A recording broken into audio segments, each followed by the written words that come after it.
talking hypnotherapy and success rates and guarantees today. Back in 2011, I hit the big time as I starred in a children's TV show on CBBC called The Smokehouse. And as a result of the massively dizzy heights of fame that I was scaling, I got a few inquiries from people wishing to stop smoking. One person inquired rather forcibly, Valerie Austin used to offer up a 95% success rate for stopping smoking in 1 hour. What is your success rate with hypnotherapy, Adam?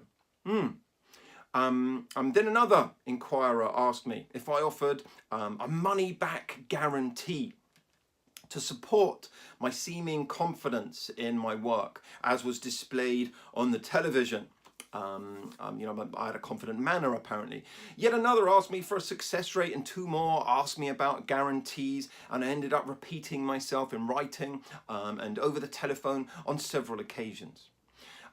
In times gone by, offering a guarantee may have been acceptable. But as of today, it's considered irresponsible, and it's disallowed by credible hypnotherapy associations, professional bodies, and for good reason, in my opinion.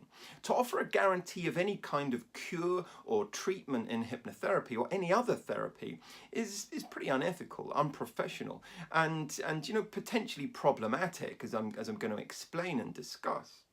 Despite certain popular misconceptions and myths, hypnotherapy does not involve waving magic wands around, dealing out a Shazam, whereby the client irrefutably is made better with hypnotherapy and its effectiveness for stopping smoking. The research and the evidence is fairly good, but nowhere near as good as many people believe, and nowhere near as good as many hypnotherapists tend to suggest. I'm sorry to say.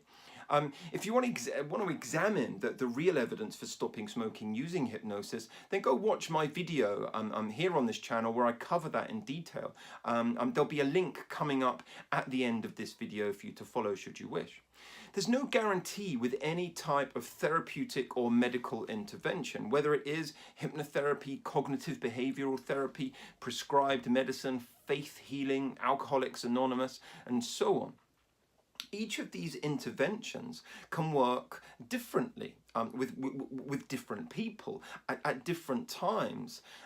As evidence-based practitioners, we attempt to employ interventions that are supported by research to responsibly offer up what is seen as the best choice for the client, and to give the highest chance of that change occurring, the successful outcome occurring.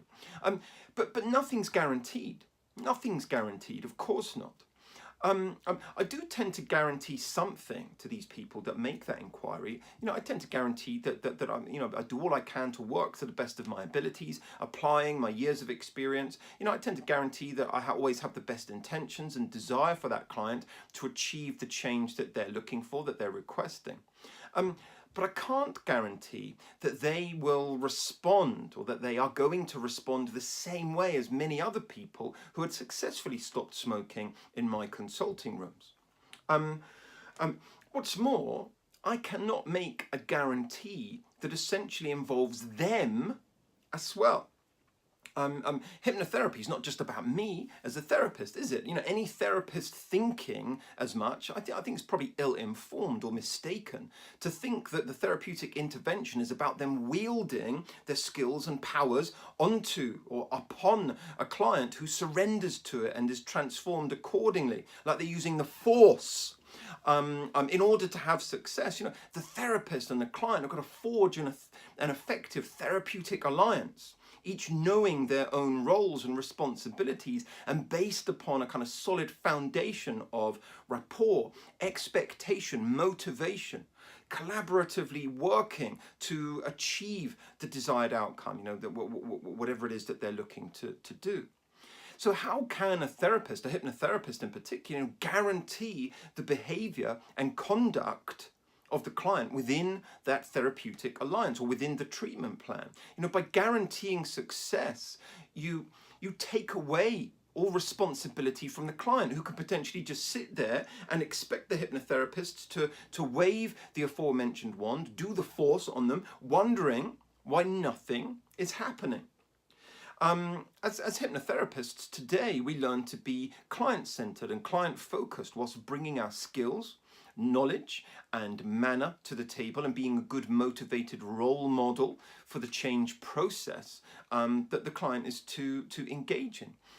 Each individual is of course different, and whilst we know of certain trends as a result of the interventions that we apply in a certain way due to empirical evidence supporting them, how others have reacted does not necessarily mean that in our therapy rooms we can guarantee that their friends will respond and react the same way.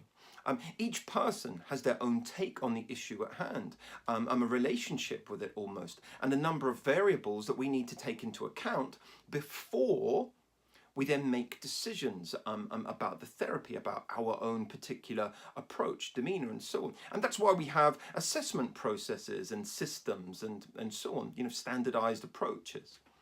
So what about offering up a success rate with hypnotherapy then? When so many hypnotherapists in the past have had success rates plastered all over their advertising, I can understand why so many people still inquire about this.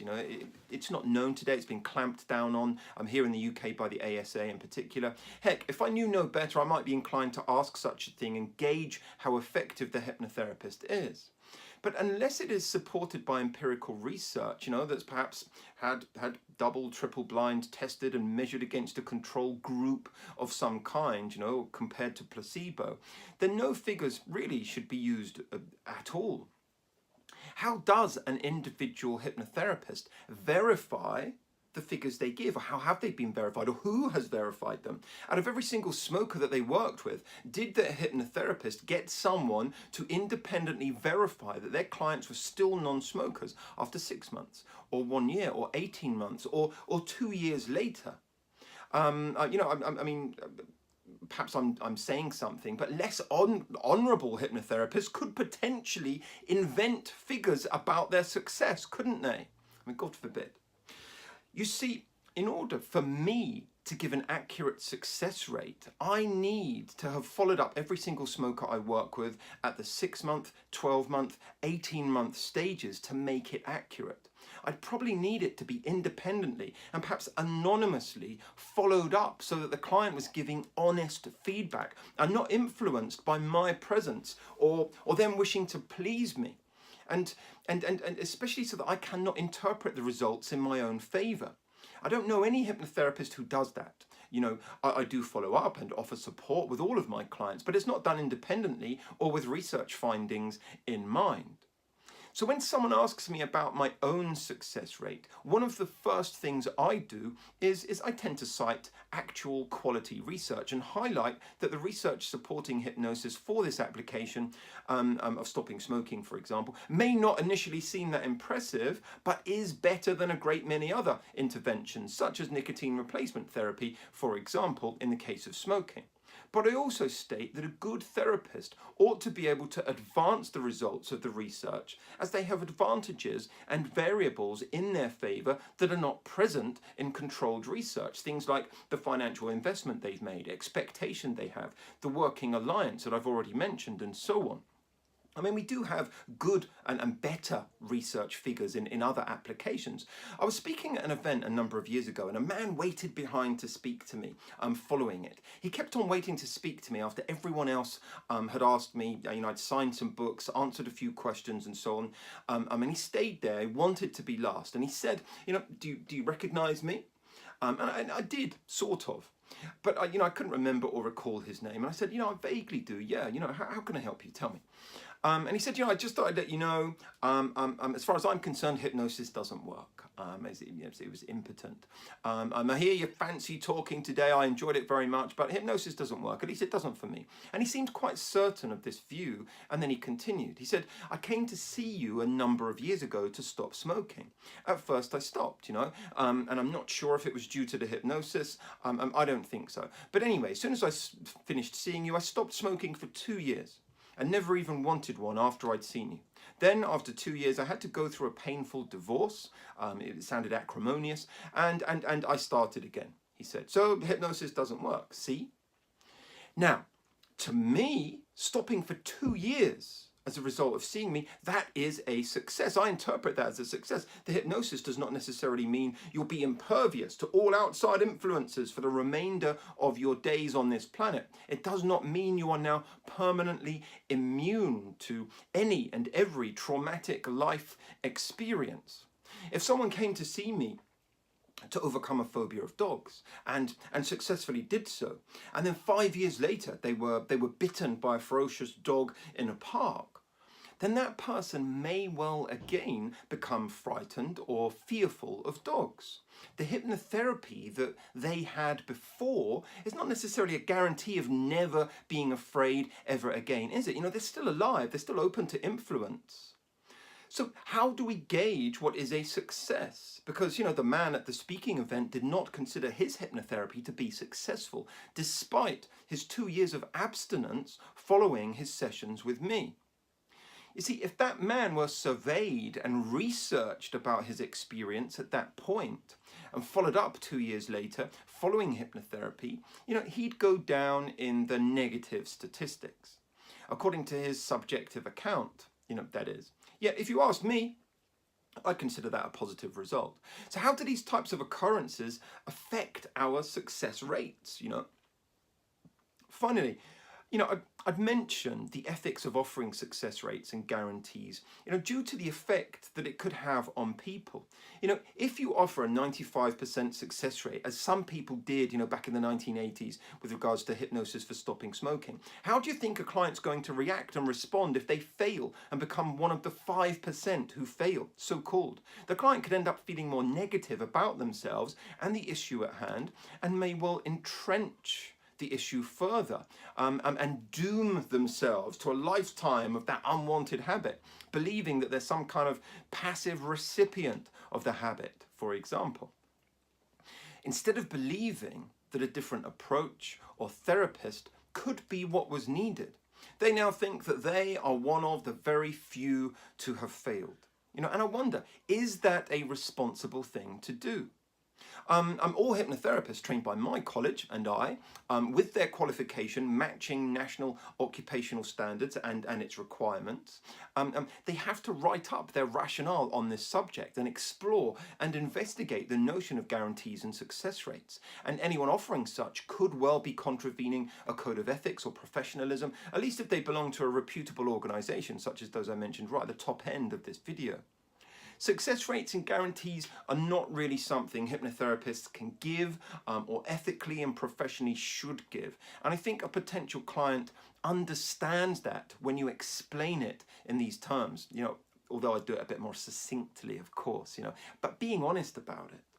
Do subscribe to this channel. Go visit my college website. Visit the link upcoming for the video about the evidence for stopping smoking using hypnotherapy. I send you my very best wishes. Goodbye for now. Here's my t-shirt.